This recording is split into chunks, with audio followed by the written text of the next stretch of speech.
또 자기를 의롭다고 믿고 다른 사람을 멸시하는 자들에게 이 비유로 말씀하시되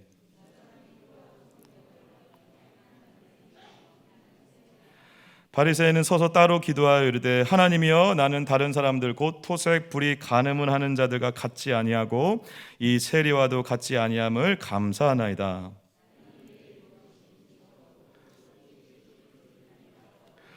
세리는 멀리 서서 감히 눈을 들어 하늘을 쳐다보지도 못하고 다만 가슴을 치며 이르되 하나님이여 불쌍히 여기소 나는 죄인이로소이다 하였느니라. 같이요. 내가 너희에게 이르노니 이에 저 바리새인이 아니고 이 사람이 의롭다 하심을 받고 그의 집으로 내려갔느니라. 무릇 자기를 높이는 자는 낮아지고 자기를 낮추는 자는 높아지리라 하시니라. 아멘.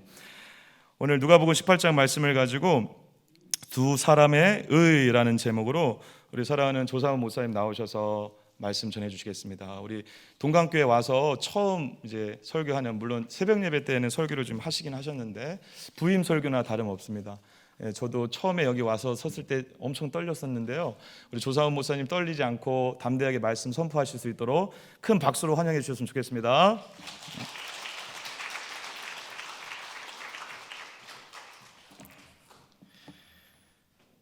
부족한 자가 두렵고 떨림으로 이 자리에 섰습니다.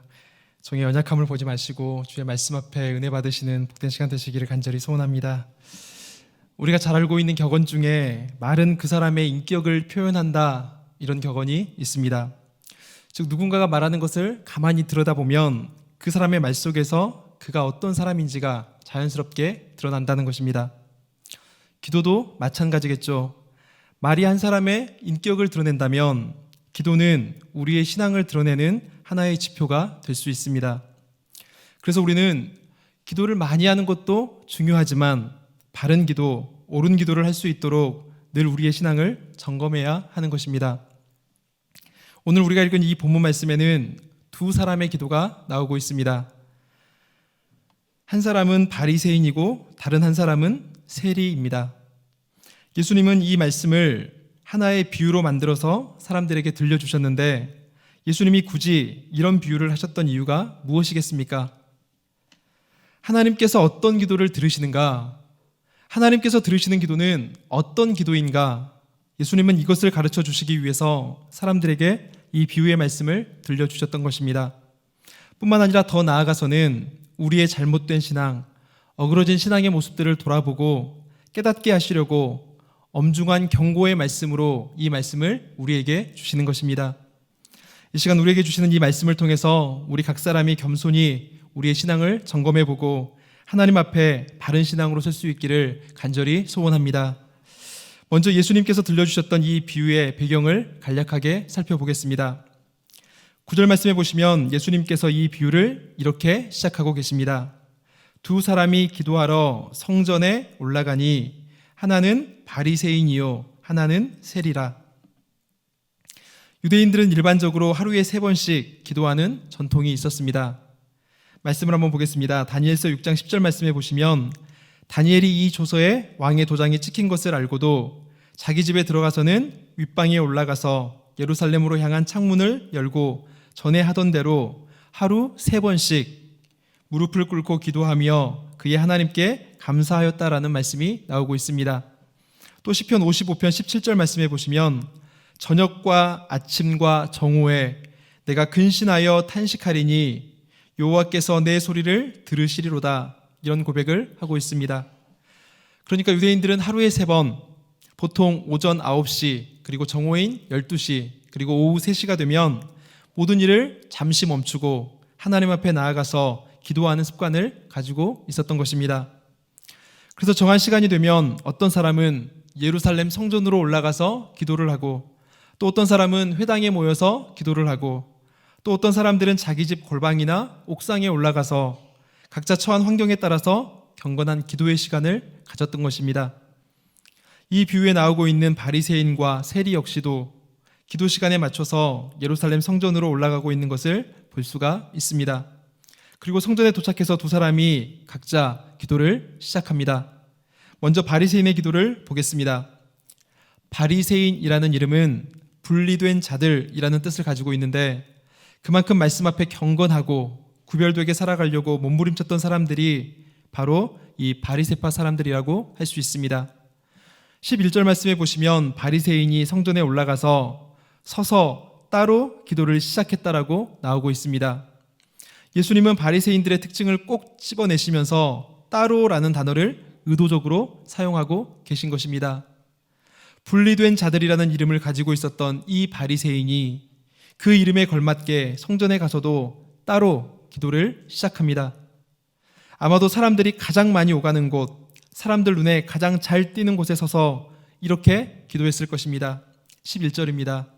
하나님이여, 나는 다른 사람들 곧 토색, 불의, 간음을 하는 자들과 같지 아니하고 이 세리와도 같지 아니함을 감사하나이다. 바리새인의 기도 내용을 우리가 주의 깊게 살펴볼 필요가 있습니다. 바리새인이 이 기도 속에서 지금 감사하고 있는 것이 무엇입니까? 나는 죄인이 아니기 때문에 감사하고, 나는 저 세리와 같지 않기 때문에 감사하다는 것입니다. 얼핏 보면 하나님께 감사하고 하나님을 찬양하는 것처럼 보일 수도 있지만 과연 그렇겠습니까? 사실 바리새인이 찬양하고 있는 것은 하나님이 아니라 겉으로 드러나고 있는 자신의 경건입니다. 나는 이 사람과 같지 않기 때문에 괜찮은 사람이고, 나는 이 사람과 다르기 때문에 더 나은 사람입니다. 그래서 나는 하나님께 감사합니다. 말로는 하나님을 찬양하는 것처럼 포장하고 있지만 실상은 형제를 긍휼히 여기는 마음이 조금도 그에게 없었다는 것입니다. 오로지 자기 자신의 의만 드높이는 기도를 하고 있었다는 것입니다. 12절에 보시면 바리새인이 또 이렇게 기도합니다. 나는 일해에 2번씩 금식하고 또 소득의 11조를 드리나이다. 바리새인이 일해에 2번씩 금식했다라고 말하고 있는데 율법 그 어디를 봐도 일주일에 2번씩 금식하라는 규정이 없습니다. 그런데 바리새인들은 일주일에 2번씩 자발적으로 금식을 했습니다. 문제는 이것이 그들 스스로에게 계급장이 되어버렸다는 것입니다. 하나님, 나는 하나님을 위해서 일주일에 2번씩이나 금식을 하고 있습니다. 그러니 나를 인정하시고 나를 받아주십시오. 하나님, 나는 11조도 철저히 다 하고 있습니다. 그러니 나를 인정해 주시고 나를 받아주십시오. 바리새인의 기도는 한마디로 하나님은 없고 오직 자기 자랑, 자기 의로 가득 차 있는 기도였던 것입니다. 반면에 세리의 기도는 어떻습니까? 세리는 멀리 서서 감히 눈을 들어 하늘을 쳐다보지도 못하고 단지 가슴을 치며 이렇게 기도하고 있습니다. 하나님이여 불쌍히 여기소서. 하나님이여 불쌍히 여기소서. 나는 죄인이로소이다. 마치 누군가가 죽었을 때에 안타까운 마음으로 애곡하는 것처럼 세리는 슬픔을 주체하지 못하고 하나님 앞에 간절히 매달리고 있는 것입니다. 13절에 보시면 불쌍히 여기소서라는 구절이 나오고 있는데 예수님은 이 불쌍히 여기다라는 말을 흔히 사용할 법한 단어가 아닌 아주 독특한 단어로 표현을 하고 계십니다. 헬라어로 힐라스코마이라고 하는 단어인데 이 단어는 성경을 통틀어서 딱 2번밖에 사용되지 않고 있는 단어입니다. 다른 한 곳이 히브리서 2장 17절 말씀인데 한번 말씀을 제가 읽어보겠습니다. 그러므로 그가 범사의 형제들과 같이 되심이 마땅하도다. 이는 하나님의 일에 자비하고 신실한 대제사장이 되어 백성의 죄를 속량하려 하심이라. 이 말씀에서 어떤 단어가 예수님의 비유에 나오는 불쌍히 여기다와 같은 단어이겠습니까?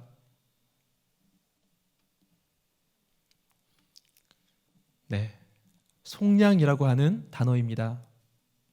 그러니까 우리말 성경은 보다 의미를 친근하게 표현하기 위해서, 잘 표현하기 위해서 하나는 불쌍히 여기다로 또 하나는 속량하다로 각각 다르게 번역을 하고 있지만 사실 헬라어로 보면 이 두 단어는 똑같은 단어라는 것입니다. 예수님이 여기서 이처럼 독특한 단어를 사용하신 의도가 분명히 있을 것입니다. 세리가 하나님 앞에 기도하고 있는 것은 바로 이런 기도라는 것입니다. 하나님, 저는 죄인입니다. 저를 불쌍히 여겨주십시오. 당신의 자비하심으로 저를 속량해 주십시오. 세리는 자신의 죄악과 비참함을 하나님 앞에서 철저하게 깨닫고 있었던 것입니다. 그래서 감히 눈을 들어서 하늘을 쳐다보지도 못했고 가슴을 치면서 애통해하고 있을 뿐이었습니다. 하나님의 은혜가 아니면 저는 하나님 앞에 설 수가 없습니다. 하나님의 은혜가 아니면 저는 아무것도 아닙니다.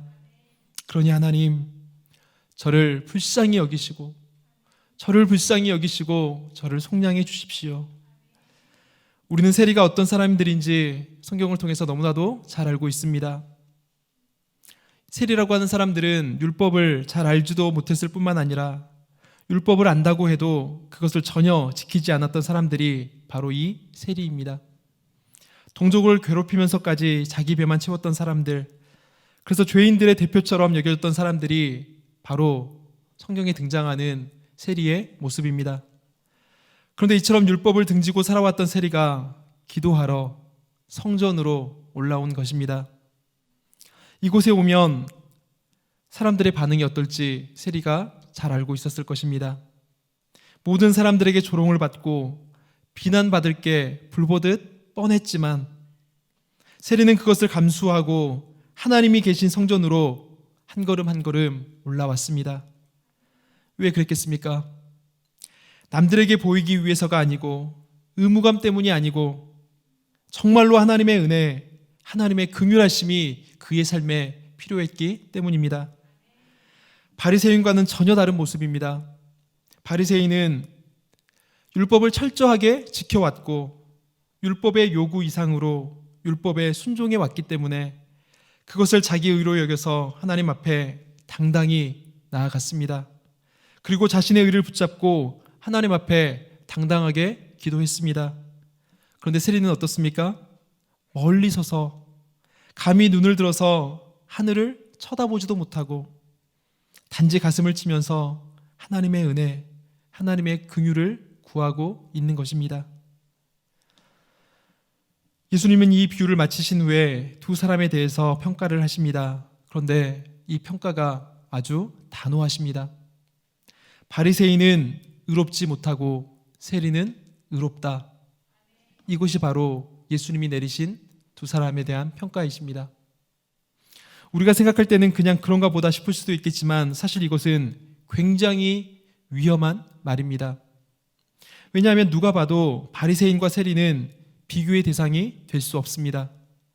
바리새인은 그 바리새인이라고 하는 신분 자체가 자신의 거룩함을 드러내고 있고 세리는 그 사람의 신분 자체가 자신의 죄인됨을 드러내고 있기 때문에 둘을 비교하는 그 자체가 바리새인에게는 매우 치욕스러운 일이었기 때문입니다.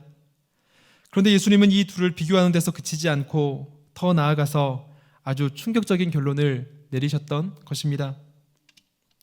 왜 그러셨을까요?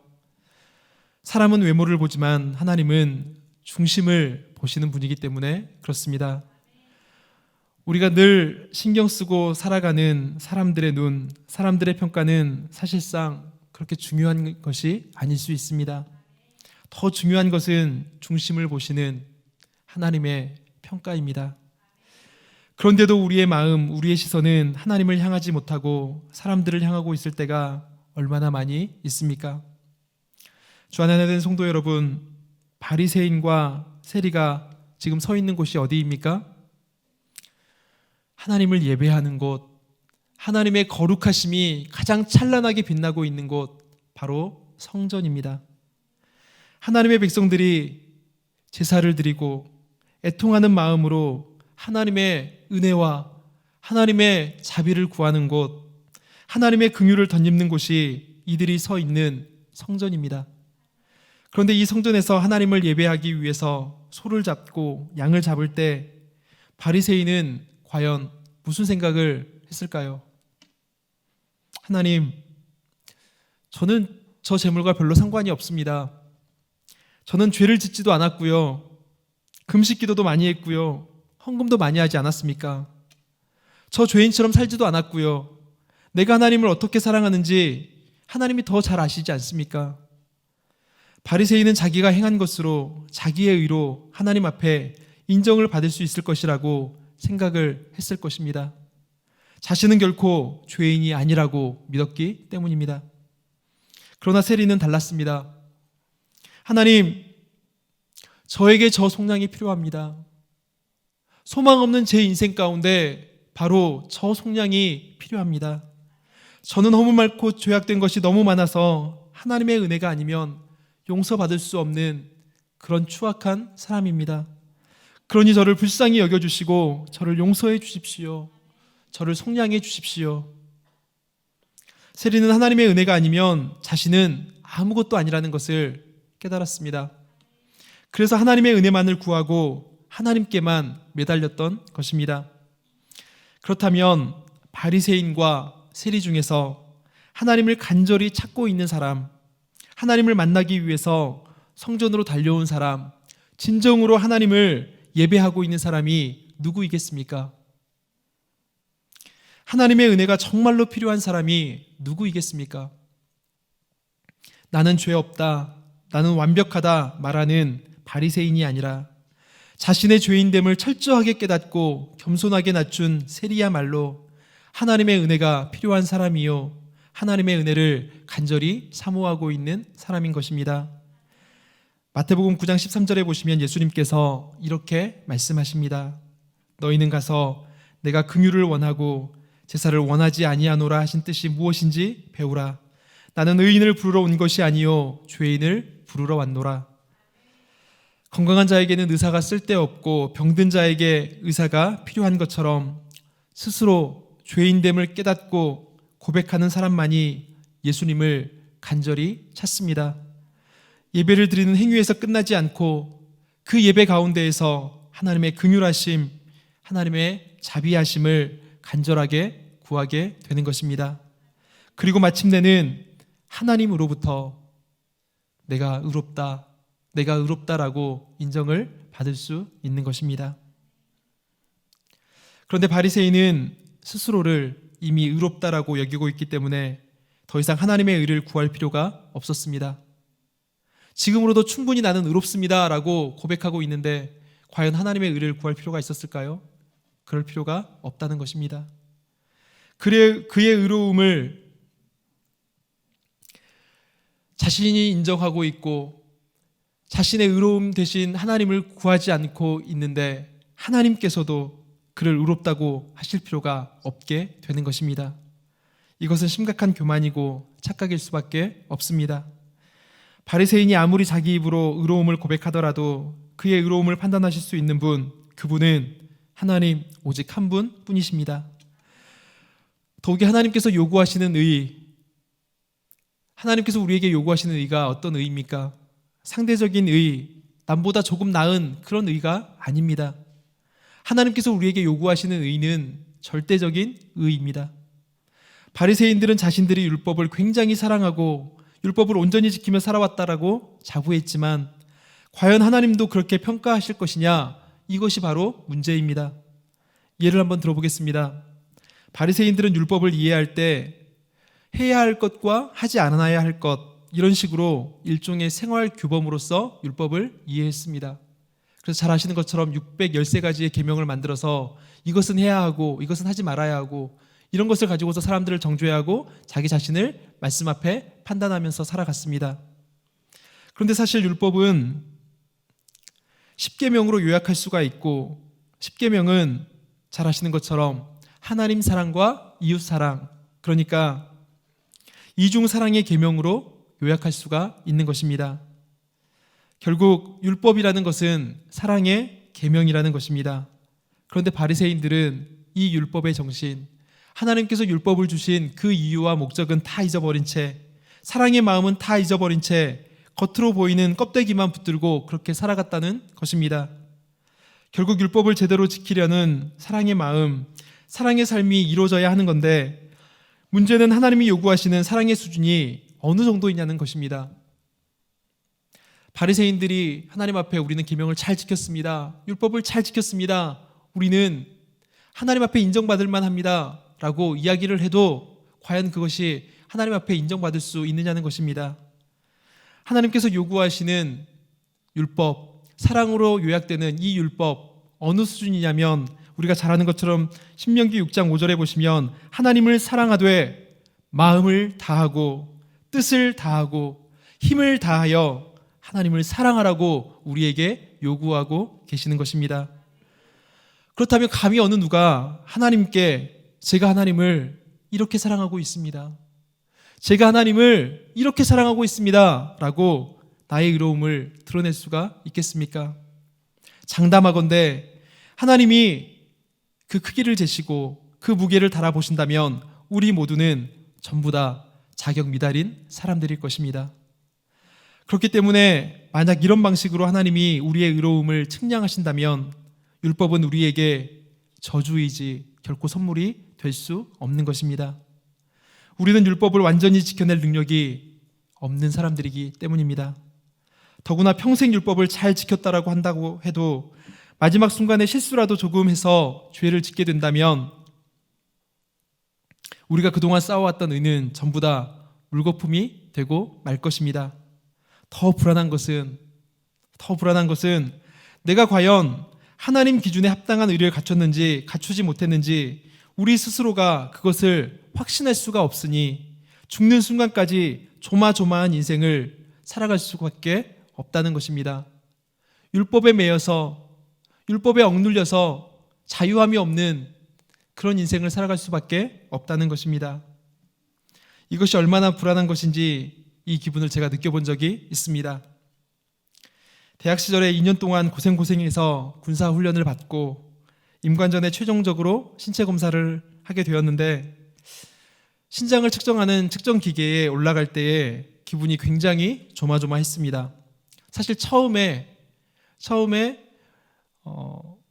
키를 쟀을 때 무려 제가 우리나라에서 요구하고 있는 군대에 임관할 수 있는 최저 신장보다 무려 1cm나 크다는 것을 이미 확인했음에도 불구하고 다시 한번 그 신장기에 올라가서 키를 재려고 하는데 만약 내가 미달되면 어떡하지? 내가 만약에 여기서 미달되면 2년 동안 고생했던 거 물거품 되는데 어떡하지? 라는 불안감이 몰려왔습니다. 굉장히 마음이 두근두근 거렸습니다. 마찬가지일 겁니다. 우리가 이 세상에서 율법을 얼마나 잘 지켰느냐로 우리의 의로움을 판단받는다면 우리의 구원은 불완전한 구원이고 불안한 구원일 수밖에 없습니다. 주님의 심판날이 우리에게는 기다려지는 날이 아니고 마냥 두려운 날이요 저주의 날일 수밖에 없습니다. 사랑이신 하나님이, 우리의 아버지이신 하나님이 우리에게 이런 식의 의를 요구하신다는 것은 이해할 수 없는 일입니다. 오늘 예배 가운데 목사님의 말씀을 듣고 뒤에서 눈물을 머금는 많은 성도님들을 보았습니다. 부모님의 사랑을 생각하면 아낌없이 쏟아 부어주시는 사랑, 나의 연약함에도 불구하고 나의 부족함에도 불구하고 다 보듬어 주시고 품어주시는 부모님의 그 사랑을 생각하면 하염없이 흐르는 눈물이 바로 우리의 눈물 아닙니까? 그런데 우리의 하나님이시고 사랑이신 우리 아버지께서 과연 이런 방식으로 우리에게 의를 요구하신다라고 한다 그러면 하나님은 결코 사랑의 아버지가 아니실 것입니다. 그래서 하나님은 우리에게 이런 방식의 의를 요구하시지 않습니다. 가장 안전하고 가장 완전한 구원을 위해서 율법의 완성자이신 하나님의 독생자 예수님을 보내주셨고 예수님을 믿는 그 믿음을 우리의 의로 여겨주시겠다라고 약속해 주셨습니다. 예수님만 붙들면 우리의 구원은 흔들림이 없도록 하나님께서 우리에게 약속해 주셨다는 것입니다. 그런데도 바리새인과 같이 나의 노력으로서 의를 이루려고 한다면 우리는 어리석은 사람들일 수밖에 없는 것입니다. 설령 자신이 한 말로써 자신의 선함이 증명되고 자신이 한 말로써 자신의 의로움이 증명될 수 있을 것처럼 우리가 착각하며 살아갈지 몰라도 전능하신 하나님은 우리의 중심을 감찰하고 계십니다. 우리의 마음과 생각을 정확하게 알고 계십니다. 그렇기 때문에 말로써 나를 포장하고 꾸며내려고 애쓸 필요가 없습니다. 사람들 앞에서 나의 의로움을 인정받으려고 꾸며낼 필요가 없습니다. 오직 심판주 되신 하나님을 두려워하고 예수님 안에서 자신을 낮추며 겸손한 자, 정직한 자로 살아가면 우리는 그때 비로소 하나님이 인정하시는 의로운 자로 인정받을 수 있기 때문입니다. 사랑하는 성도 여러분, 그렇다면 지금 우리는 주님 앞에 무엇을 가지고 나와서 기도하고 있습니까? 무엇을 가지고 나와서 하나님을 예배하고 있습니까? 헌금을 많이 하는 것으로, 예배를 많이 드리는 것으로, 봉사 많이 하는 것으로, 기도 오래 하는 것으로 나의 의로움을 드러내려고 한다면 어쩌면 우리는 바리새인과 같은 사람이 될 수도 있습니다. 예배를 드리면 드릴수록 하나님 앞에서 깨어지고 낮아지고 겸손해지는 사람이 하나님으로부터 의롭다 인정을 받는 사람입니다. 하나님 앞에 시간을 드리고 물질을 드리고 수고를 드리면 드릴수록 나를 감추고 하나님만 높이는 그런 사람이 진정 하나님으로부터 의롭다라고 인정을 받는 사람입니다. 9절 말씀해 보시면 예수님은 자기를 의롭다라고 믿고 다른 사람을 멸시하는 자들을 경고하시기 위해서 이 말씀을 주셨다라고 기록하고 있습니다. 혹이라도 우리 마음속에 이런 교만함이 있다면 주님 앞에 회개하고 엎드리는 저와 모든 성도님들 되시기를 간절히 소망합니다. 예수님은 자기를 높이는 자는 낮아지고 자기를 낮추는 자는 높아진다라고 말씀하셨습니다. 나의 의로서 높아지려는 사람, 나의 의로서 하나님께 인정받으려고 하는 사람은 낮아지게 될 것이고, 나의 비참함을 깨달아서 주님을 붙드는 자, 나의 비참함을 철저하게 깨달아서 주님 앞에 엎드리는 자, 그런 자가 주님께 존귀함을 받고 높임을 받는다라고 말씀하셨습니다. 하나님, 나를 불쌍히 여겨주십시오.